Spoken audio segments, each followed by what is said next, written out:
नमस्कार. आपल्या सगळ्यांचे महाराष्ट्र सोशल न्यूज चॅनलमध्ये हार्दिक स्वागत. चला वळूया तर एका नवीन बातमीकडे. आजची बातमी.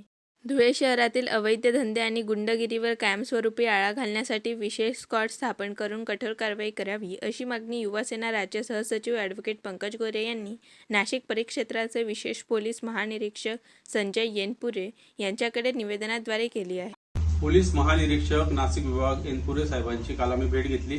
धुळे जिल्ह्यात शहरात बिघडलेली कायदा सुव्यवस्था व सर्रासपणे सुरू असलेल्या अवैध धंद्यांविरोधात आम्ही निवेदन दिले. यापूर्वीही पोलीस महानिरीक्षक केराळे साहेब त्यांना आम्ही भेटलो होतो, निवेदन दिले होते. परंतु त्यांची बदली झाल्याने गेल्या 2-3 महिन्यांपासून काही कारवाई अवैध धंद्यांविरोधात आम्हाला दिसून आलेली नाही. त्या संदर्भात तक्रारी देखील आमच्याकडे आल्या.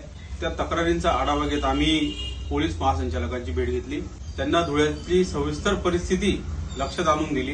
गेल्या 8 दिवसापूर्वीच एका आमच्या व्यापारी बांधवावर, ज्याचा काहीही दोष नव्हता, म्हणजे दुसऱ्याचं भांडण सोडवण्यासाठी तो गेलेला असताना त्याच्यावर चाकूने हल्ला होतो. कारण काय तर गाडी मागे पुढे घ्या फक्त ह्या विषयावरून जर चाकू भर दिवसा निघत असेल तर धुळ्याची सध्याची परिस्थिती काय आहे हे आपल्याला लक्षात येते. म्हणून हे सर्व आम्ही त्यांच्या लक्षात आणून दिले. धुळ्यातले काही गुन्हेगार आहेत जे जामिनावर सुटतात.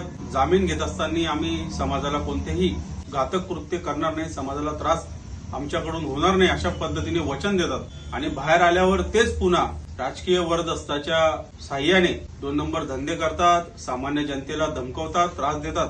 अशा पद्धतीची वागणूक सध्या शहरात सुरू आहे.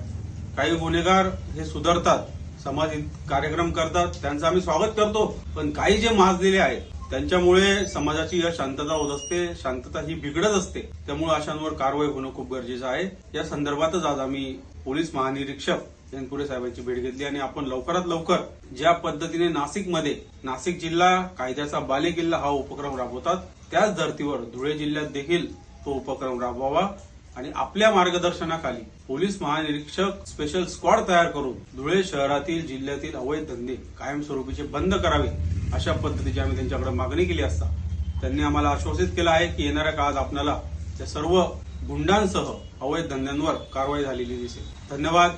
जय हिंद, जय महाराष्ट्र, जय शिवराय. बातमी आवडल्यास चॅनलला लाईक व सबस्क्राईब करा व दररोज अशा नवनवीन बातम्या पाहण्यासाठी चॅनलला फॉलो करा. धन्यवाद.